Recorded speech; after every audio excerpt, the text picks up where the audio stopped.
Honorable members, today we've got the budget day of the presidency, vote 1. I will now ask the secretary to read the first order. Debate on vote number 1, the Presidency Appropriation Bill. Thank you very much. I now call upon the Honorable President to open the debate. Ngicela ukwamukela umongameli welizwe laseNingizimu Afrika abeke uhlahlomali oluphathelene nehhovisi elikhulu. Mongameli.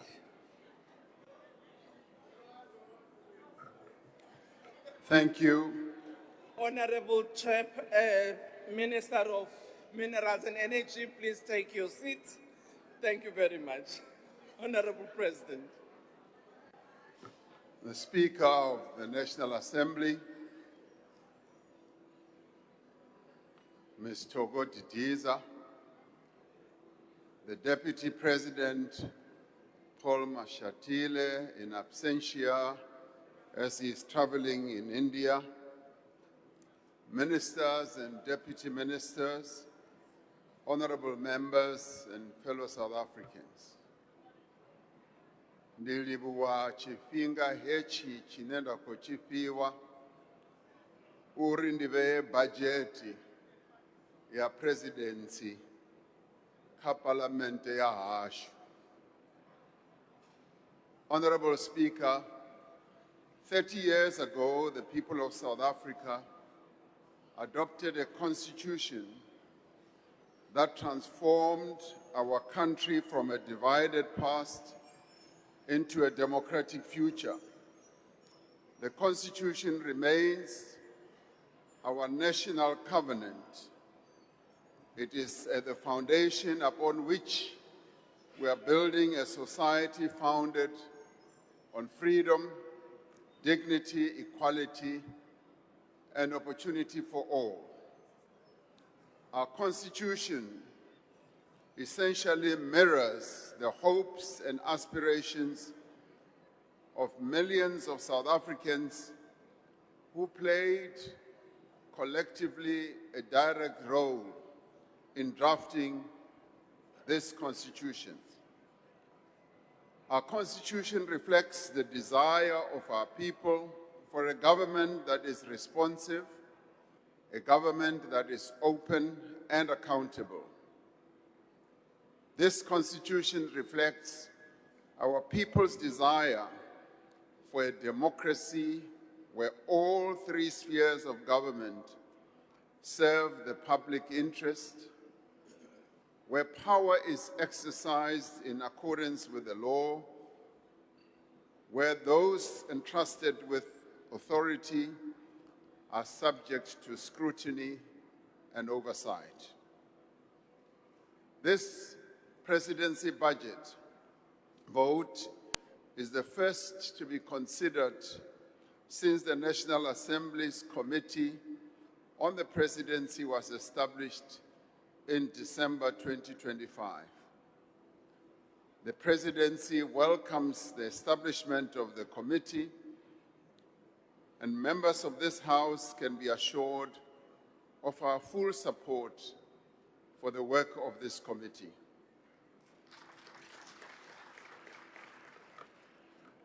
Strengthening parliamentary oversight is good for transparency, accountability, and also for our democracy.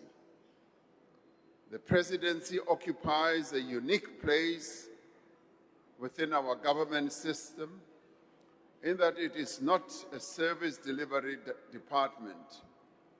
The Presidency does not build roads, nor does it deliver water or supply medicines to our hospitals and clinics.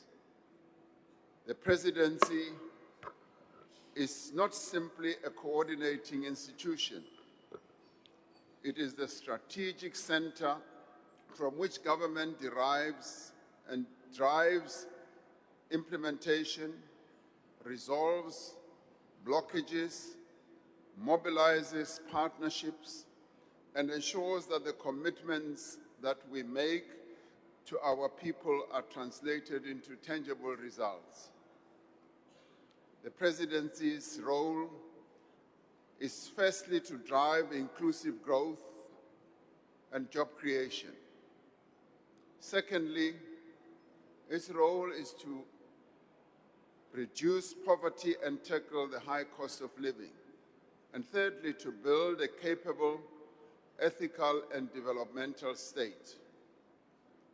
So the Presidency ensures that the efforts of departments, our provinces and municipalities and social partners are coordinated, are focused, and are directed towards the achievement of our developmental objectives.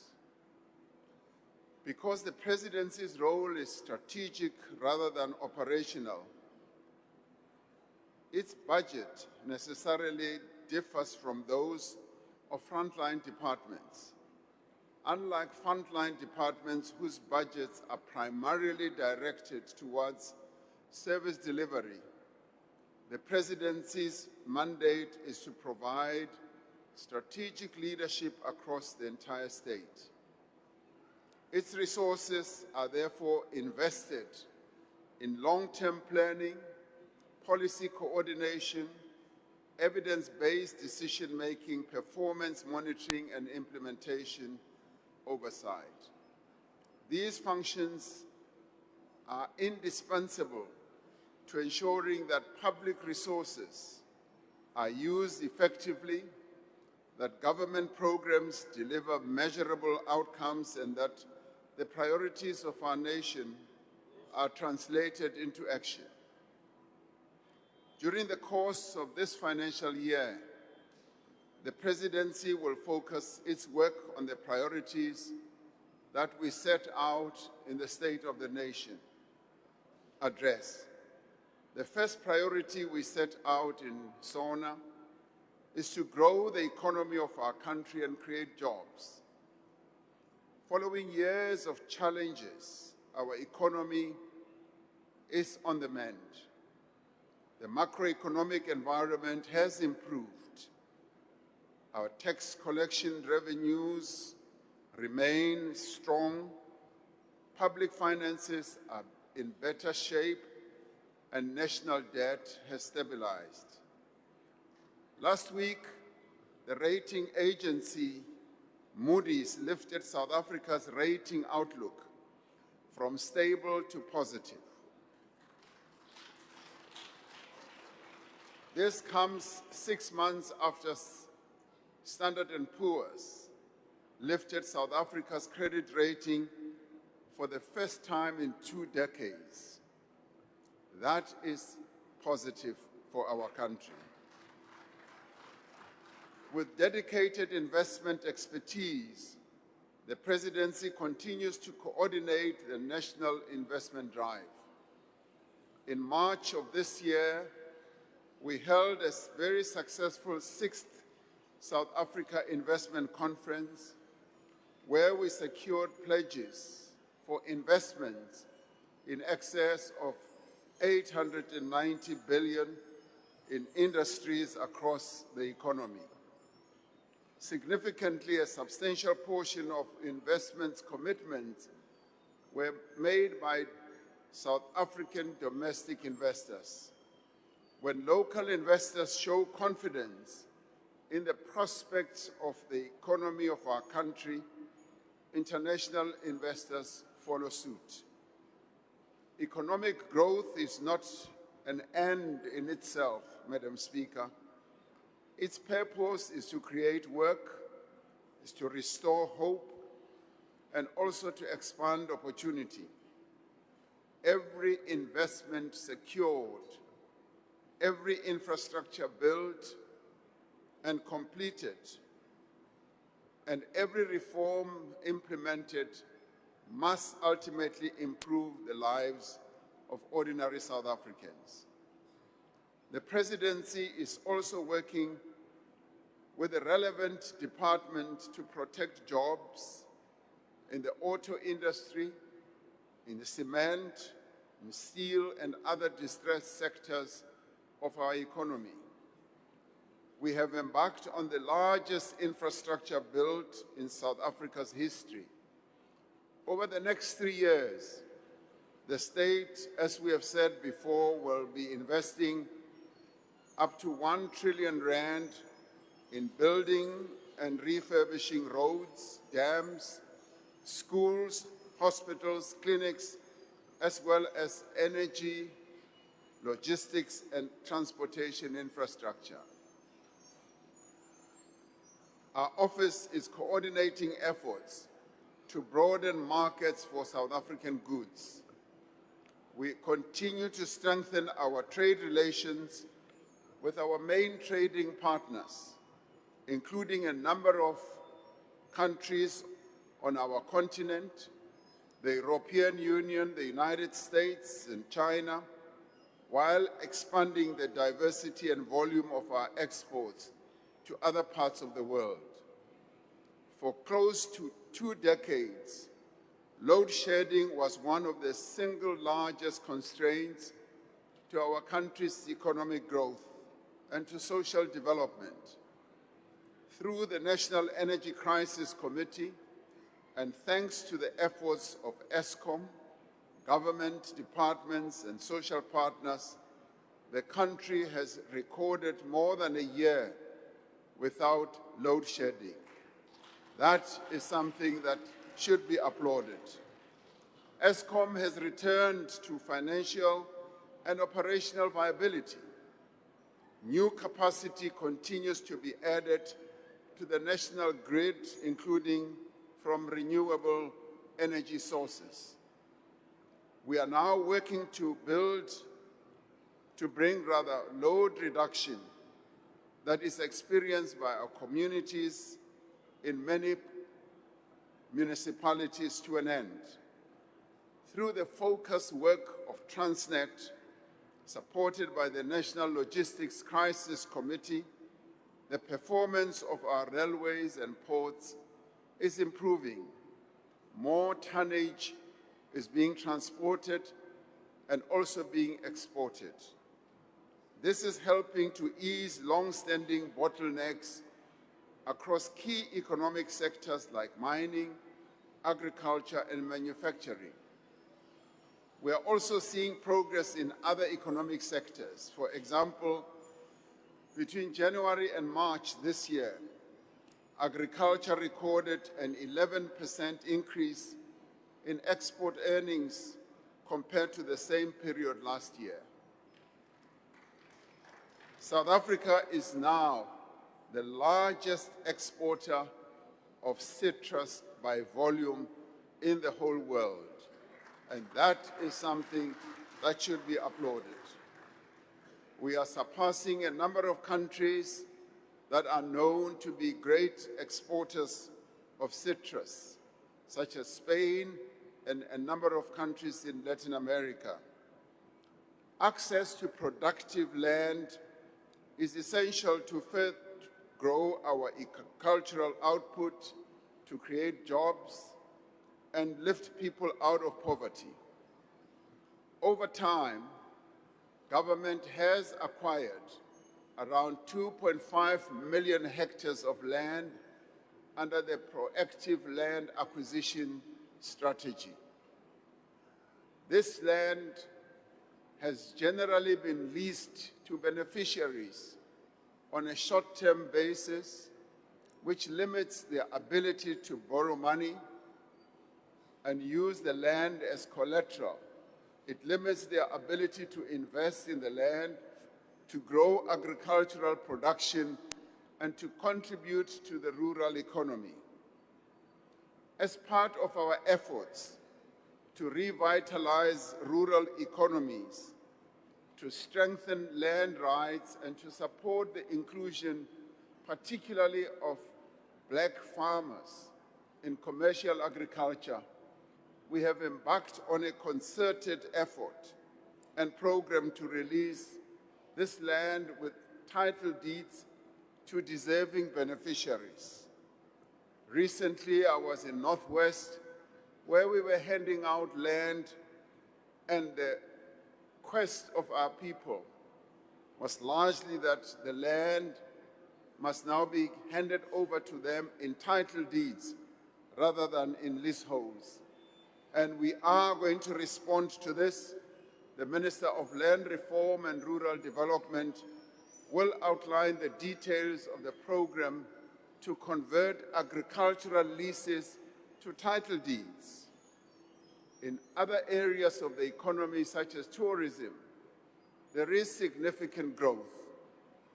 South Africa recorded 10.5 million international tourist arrivals last year, which is the highest number of visitors on record in our country.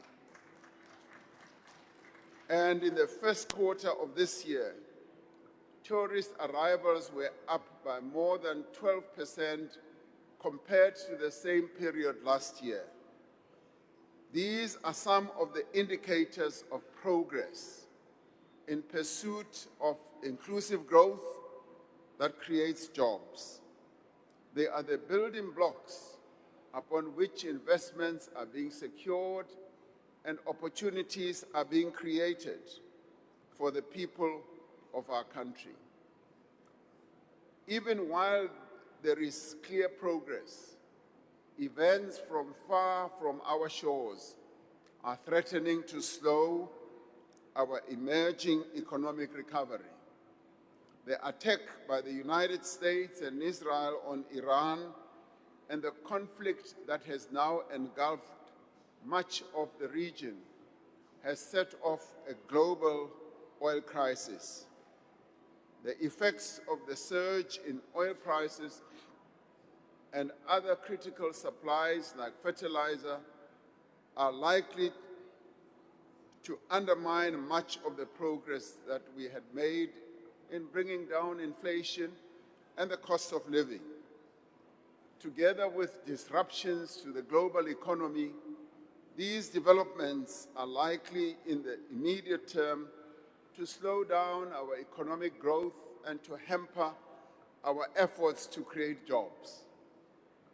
We should anticipate that conditions will be difficult for the next while for our economy. Now, these developments are unfolding as the latest employment figures from Stats SA show a decline in employment in the last quarter. We know from experience that it often takes time for investment to translate into economic growth and for the growth to translate into jobs. But we must still be deeply concerned about the decline in employment because it is about people's lives and their livelihoods. These difficulties underline the urgency of the work that we are doing. We must move faster and with greater focus to implement our priority actions. Another of the priorities we identified in the State of the Nation address is to fight crime and corruption. We continue to rebuild and strengthen our law enforcement agencies, the security services, the National Prosecuting Authority, and specialized anti-corruption bodies. A critical area of focus is the South African Police Service. We look forward to receiving the final report of the Commission of Inquiry into Criminality, Political Interference, and Corruption in the Criminal Justice System, which is chaired by Judge Mbuyiseli Madlanga. The findings and recommendations of the Commission are expected to bolster our efforts to strengthen the South African Police Service. The work of the Commission is already having an impact. Following the submission of the Commission's first interim report in December of last year, the South African Police Service, working with the National Prosecuting Authority, set up a special task team to investigate referrals arising from the Commission. Now, this task team has begun its work in earnest and has already brought a number of cases to court, following a number of arrests that have been effected. We must be unequivocal. Public office is a public trust. Those who abuse public resources for private gain betray our Constitution. They undermine development and steal from the poor in our country. There will be no tolerance for corruption, regardless of position, status, or political affiliation. The Presidency continues to oversee and coordinate the implementation of the recommendations of the State Capture Commission. Of the 60 actions contained in our implementation plan, which we presented to Parliament, 80% are complete, substantially complete, or on track. The recoveries by law enforcement agencies linked to the work of the Commission now stand at over 17 billion rand of money that has been recovered from those who gained illegally. 10 new acts have been passed to close the gaps that State Capture Commission identified. These include acts to enable prosecution-led investigation of corruption, reform of public procurement system, the professionalization of public administration, and the overhaul of our intelligence services. Cabinet recently approved for public comment a draft bill to amend the Protected Disclosures Act. This bill aims to strengthen the protection of whistleblowers and is a vital pillar of our fight against corruption. The Presidency is at the forefront of mobilizing South Africans from all walks of life behind the national effort to end gender-based violence against women and girls.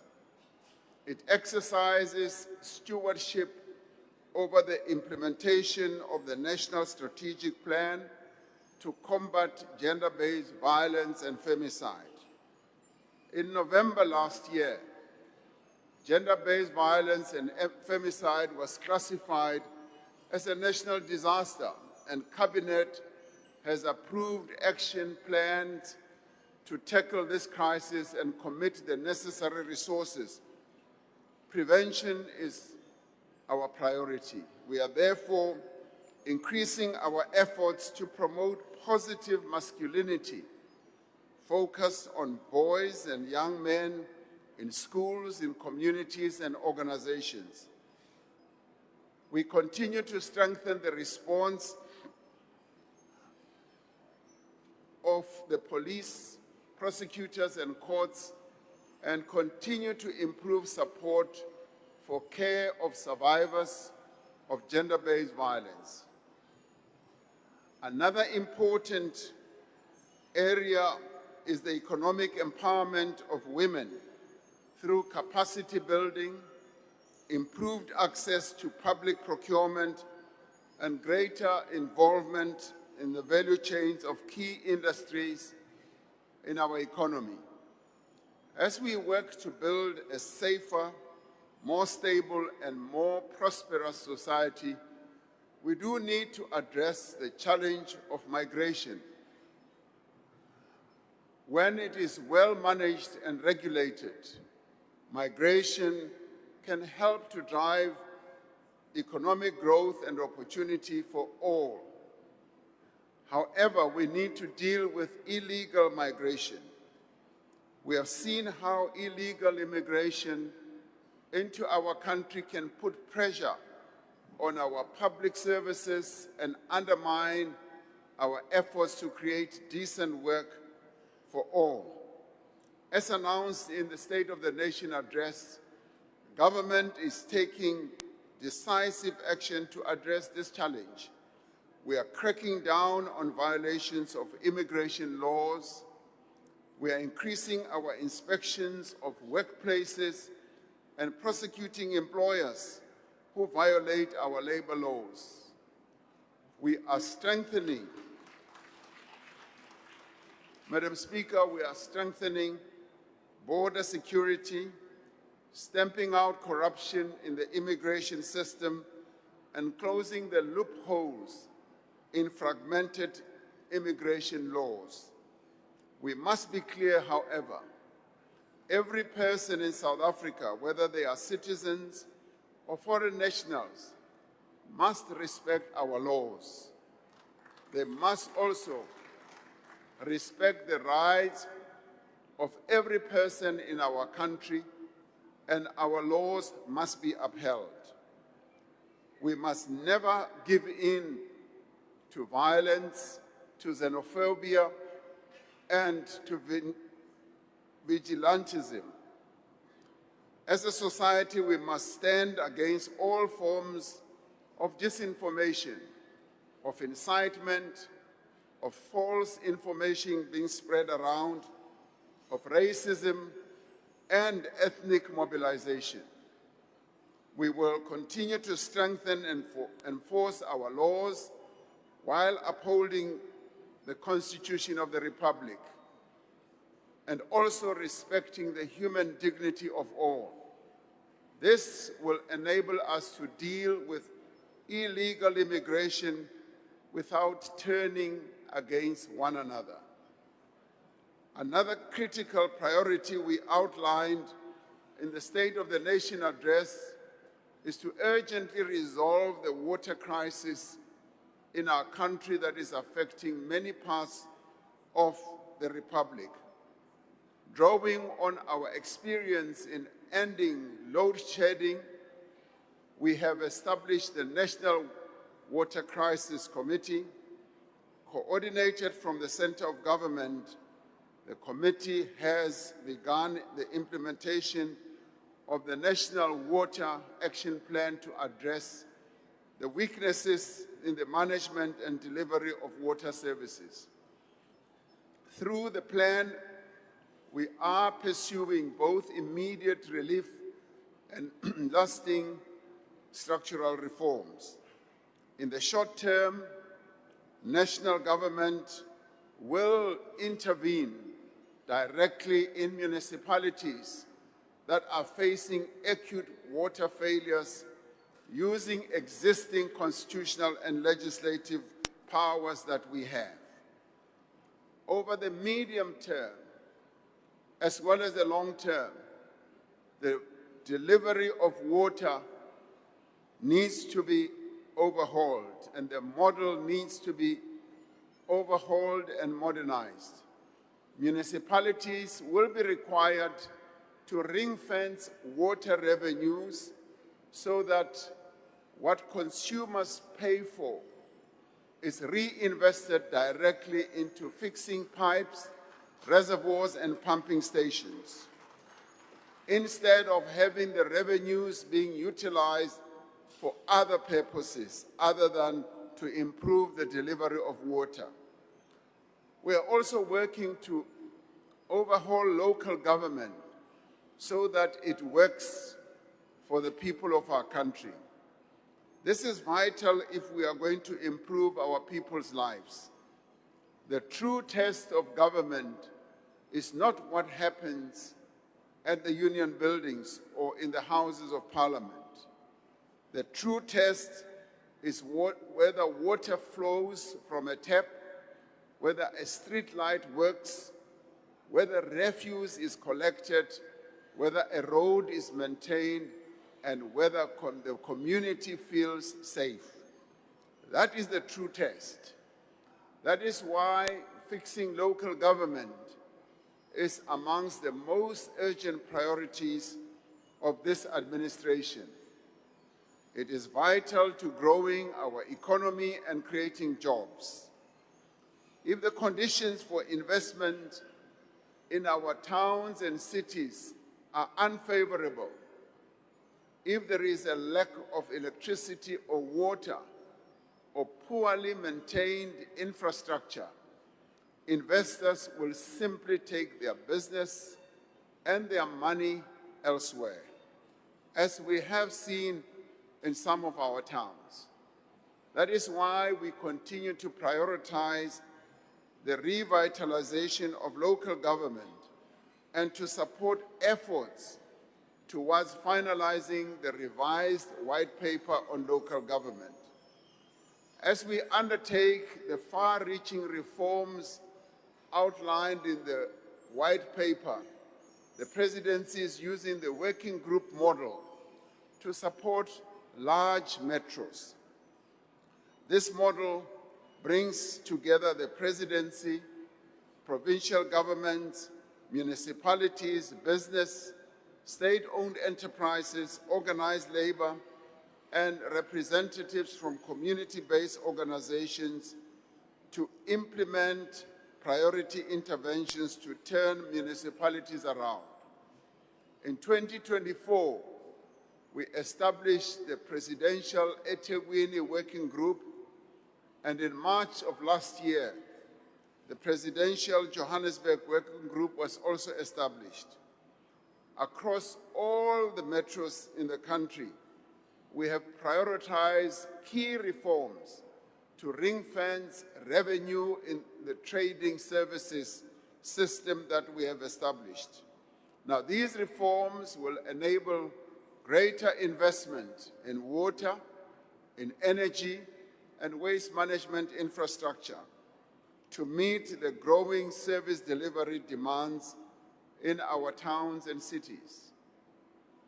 Another priority from the State of the Nation address is to tackle youth unemployment and overhaul skills development in our country. The Presidency is the coordinator of the Presidential Employment Stimulus and the Presidential Youth Employment Intervention. For the current financial year, we will be expanding the National Youth Service under the Presidential Youth Employment Intervention to 100,000 community youth employment opportunities. The Presidency also supports the Youth Employment Service initiative led by the private sector, which connects unemployed young people with work experience opportunities. The on-the-job training and skills development that beneficiaries receive through these programs improves their labor market prospects and prepares them for opportunities to become entrepreneurs. We are implementing the commitments that are made in the State of the Nation address to overhaul the skills system. We are working to transition our TVET colleges to offer occupational qualifications with embedded workplace experience, allowing more graduates to transition into employment upon the completion of their studies. We are also working to rationalize and reform the SETA system to strengthen industry ownership and reorient the levy grant incentive structure. Community education and training colleges are also being strengthened as pathways into livelihoods, micro-enterprise, and second chance education. We are focusing on outcomes-based funding by reforming our National Skills Fund and scaling up the Job Boost Outcomes Fund. Building a capable developmental state is both a State of the Nation priority and one of the 3 strategic priorities outlined in the medium-term development plan. A strong, capacitated, and professional presidency is the engine room of the capable, ethical, and increasingly digital developmental state that we are striving to build. We are undertaking a broad range of initiatives to strengthen accountability, to promote participatory democracy, and deepen intergovernmental coordination. We are also advancing participatory democracy through the various presidential imbizos that we hold through our provinces. Through the district development model, we are mobilizing all spheres of government and local stakeholders to coordinate planning, budgeting, and service delivery implementation in local government. The Presidency has a central role in advancing South Africa's global and continental agenda. The President and the Deputy President continue to participate in outward investment missions, together with our ministers, as well as various business forums that always accompany us on these outward investment missions. This is part of deepening economic diplomacy efforts to attract investment in key sectors such as agriculture, critical minerals, and manufacturing value chains. A central part of this work is the advancement of the Africa Continental Free Trade Area, which presents in many ways unprecedented opportunities for trade and investment, as well as industrialization for our economy across the continent. We continue to support key initiatives of South Africa's G20 presidency. These include the International Panel on Inequality, which is in the process of being formally established. This year, South Africa will be assuming the chairship of SADC and will focus on advancing stability, cooperation, and integration across our region. We will continue to be involved with diplomatic efforts in support of peace processes in areas such as Eastern DRC and South Sudan, as well as Sudan itself. We continue to use our membership of the G20, of BRICS, of the non-aligned movement, and other bodies to assert the primacy of international law and the centrality of the United Nations in global affairs. We remain convinced, Madam Speaker, that the right to sovereignty and self-determination should be extended to all people, including the people of Palestine, Western Sahara, and Cuba. The country will soon also be embarking on the next phase of the national dialogue as we strive to chart a new course for our country by getting our people to be involved in various dialogues that will be held across the country.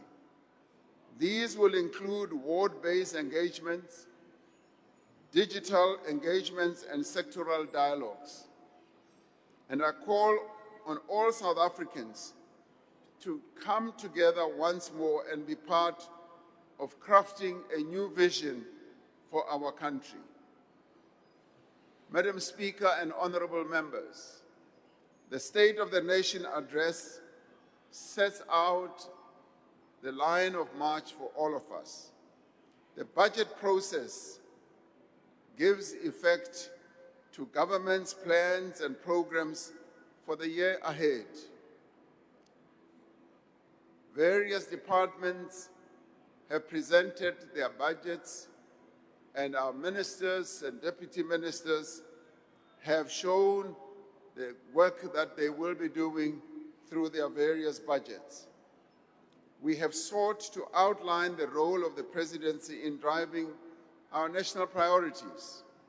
We have sought to demonstrate the value of this strategic coordination, the progress that has been made, and how we plan to build on that progress in the year ahead. The progress we have made to date is not a product of chance. It is the result of deliberate state action to drive structural reform agenda across government, working together with our social partners.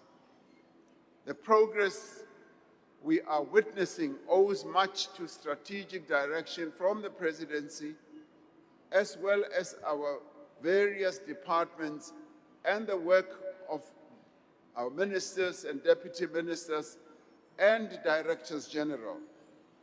Even as our economy is recovering, there is much still to be done.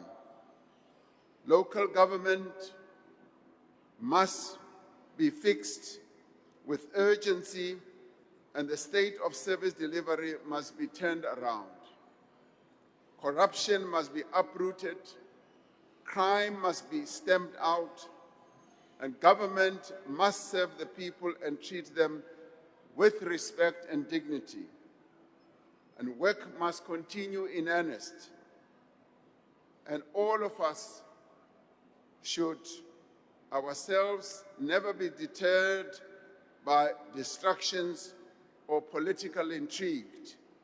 The National Executive, Parliament, and our courts are mandated to serve the people of South Africa and give effect to the promise of our Constitution. This must be our overriding priority.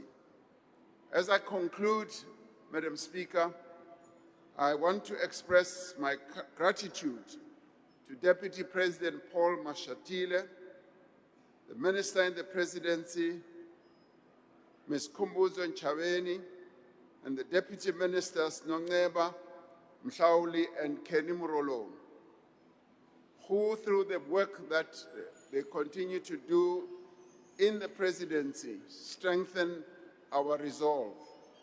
I also express my gratitude to the Director General in the Presidency, Ms. Baleni, and all the advisors and officials who make this important institution at the heart of government work.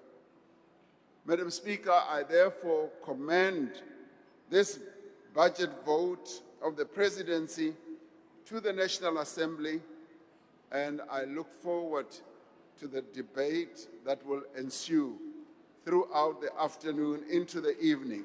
Thank you, Madam Speaker. Thank you, Honorable President.